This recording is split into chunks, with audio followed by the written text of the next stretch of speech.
All right, moving on to the NBA. You know we hit it on this on Wednesday show, on last Thursday show. My bad.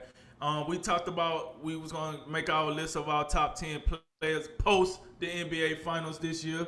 So with that said, you know the list gonna vary for both of us. I think we both got Giannis as number one, so I did let that cat out the bag. So going from there, Jay, who you got after Giannis? Yeah, and just to expand just a little bit more, Giannis. I mean, last 3 years. I mean, what more can you say? We got MVP awards, we got Defensive Player of the Year awards, and now we got the culminating achievement, the NBA Finals MVP awards. So, I mean, the guy's done everything. You got to have some level of admiration for him and the progress he's made since he was drafted, 7, 8 years ago, whatever it was. So I got him as number one. Number two, I got Kevin Durant. I saw enough from Kevin Durant this year coming off the Achilles to have him back in the discussion for best player. I think he has been a little compromised, so to speak, with his ability to drive the basketball to the basket. But I mean, he's such an elite shooter. His 6'11", 7'6" wingspan. I mean, we saw what he did in the Eastern Conference semifinals, just putting that wounded Brooklyn Net team on his back. So moving forward, I think KD and Giannis are going to be battling for best player in the league next year, and hopefully we get a healthy Milwaukee and Brooklyn matchup in the playoffs next year to kind of have a better gauge of this.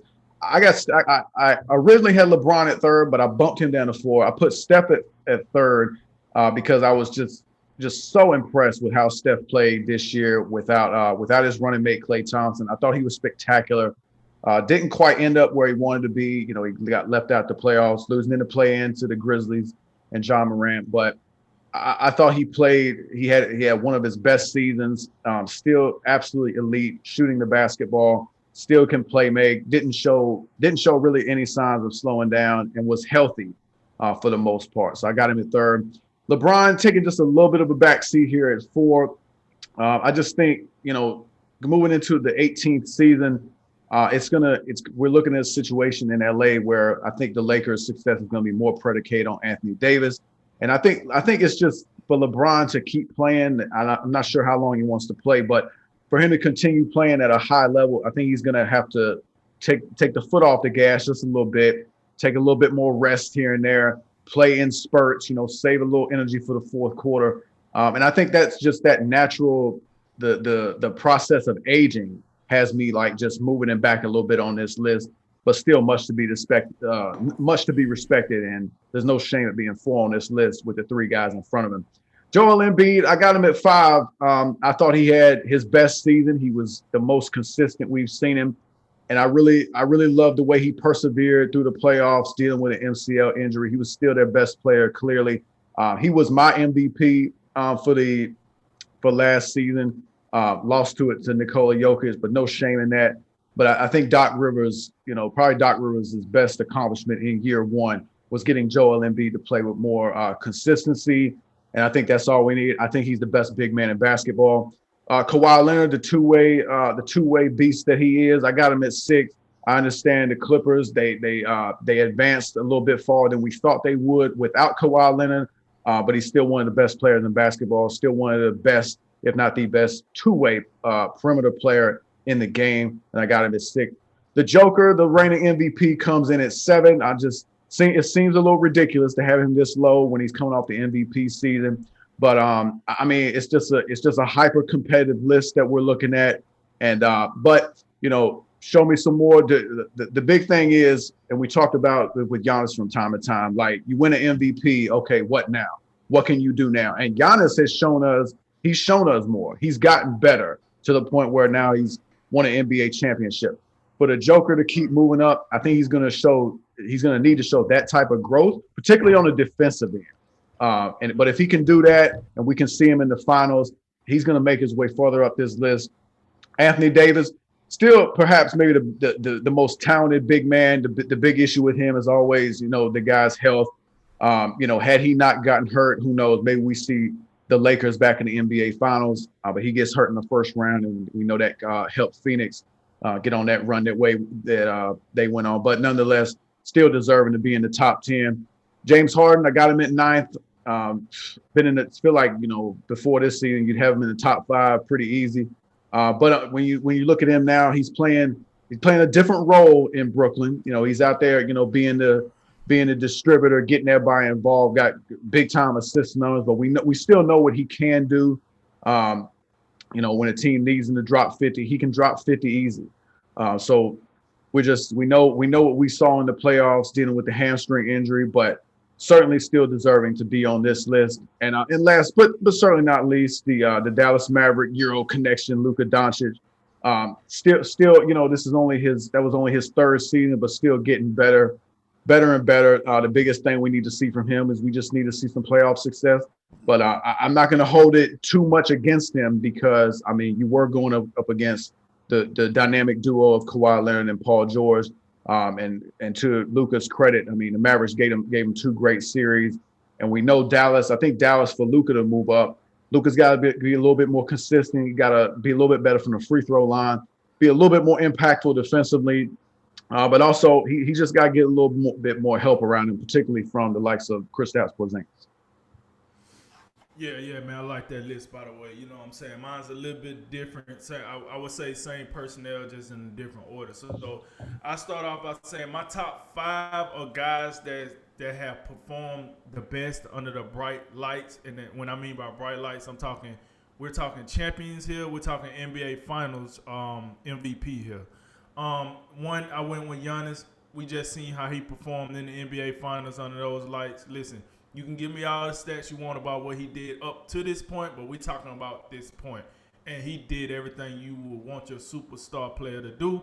And if you think I'm lying, just check out that resume. At the age of 26, it ain't much this guy haven't done already in his NBA career. And did I say he was 26? He's on the 26, so he's going to get better. Number 2, I got KD. We know what KD, 2-time final MVP, 2-time. Listen, we seen what he did when he went on to Golden State. We see, I got what Golden State had, but he performed the best under the brightest lights. And you got to put some respect on his performance with the Brooklyn Nets in this year's playoffs. If he was a couple of inches back, who knows what would have happened in that series. But he wasn't. But I do give him respect. Listen, you lose 2 of your running mates and you still take a very good Milwaukee team to 7. I give you credit for that. Number 3, my guy LeBron. Listen, what your point about his age and him slowing down is a fact. That's true. Here's the thing, though. This is what makes LeBron at year 18 why he's still in the conversation, because he can do so much. Even though he's aging, old LeBron probably going to give you more than some of these young guys that I don't want to throw their name out, but some of these younger players that don't, quite grasp how to play this game. LeBron still experienced, still got championship pedigree, still got, leadership is still A1. So, he has performed under the brightest lights as well. Former finals MVP, former, champion, et cetera, et cetera. Then we go to Steph. We know what Steph brings to the table. The best shooter of all time in the NBA. At me if you want. This guy single-handedly changed the game. All these guys we had. When Steph came in the league, guys like Dwight Howard was still a premium. Big guys were still a premium at that time. Steph came in here. Hey, we gotta get that guy off the court. Gotta get him off the court. Like, he can't shoot. Well, he was just good a year ago. Yeah, I got all that, but we gotta get him off the court. You see you see what Golden State doing right now? Gotta get him off the court. And then same thing, champion. Not necessarily a Finals MVP, but he is a MVP. He is an NBA champion. He has performed in the finals. And then number 5, I'm going Kawhi Leonard. Once again, he meets my criteria. Finals MVP, not a league MVP, but he is a NBA champion. He had multiple NBA champions, I say, and he has performed under those bright lights. Now, 6 through 10 are guys that I look at it. They're either MVPs or they're high level like candidates for MVP, meaning they could finish in the top 3 to 5 of an MVP voting. So with that said, number 6, Jokic, he is the reigning MVP this year. So nothing more to really say. he is the MVP. He do need to work on that defense if the Nuggets gonna ever make it through the West. And then we got Luka. I think you summed him up pretty well. I do think he has the talent and the upside to be an MVP in this league. And if I'm not mistaken, he recently finished in the top 5 either one of these last 2 years. So it's there. James Harden, former MVP, so we know what he brings. For James Harden, we really want to see him, in the finals again, or at least in the conference finals where he's really he's leading this team to success. We have yet to see that, and he hasn't been in the finals since his OKC days. So that's what kind of holds James Harden down for me, but he is a former MVP, so I put some respect on that. Number 9, Joel Embiid. He finished second in the MVP conversation, but I'm going to tell you like this. Joel, you got to figure out between you and the leadership at the 76ers, we got to get out the second round, man. This second round stuff ain't going to cut it. If you want the respect that you think you should garnish, that's just not going to cut it. But he was number 2 in the MVP, so he did meet my criteria for his spot. And then AD, listen, NBA champion, I give him that.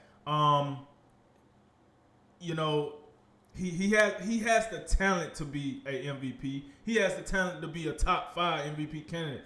But oh my God, this dude joints are just made out of straight Charmans. Like he has to find a way to just stay healthy and make himself more of a viable candidate for these other awards. So with that said, my top 10: Giannis, KD, LeBron, Steph, Kawhi, Jokic, Luka, Harden, Embiid, and AD rounding out the top 10.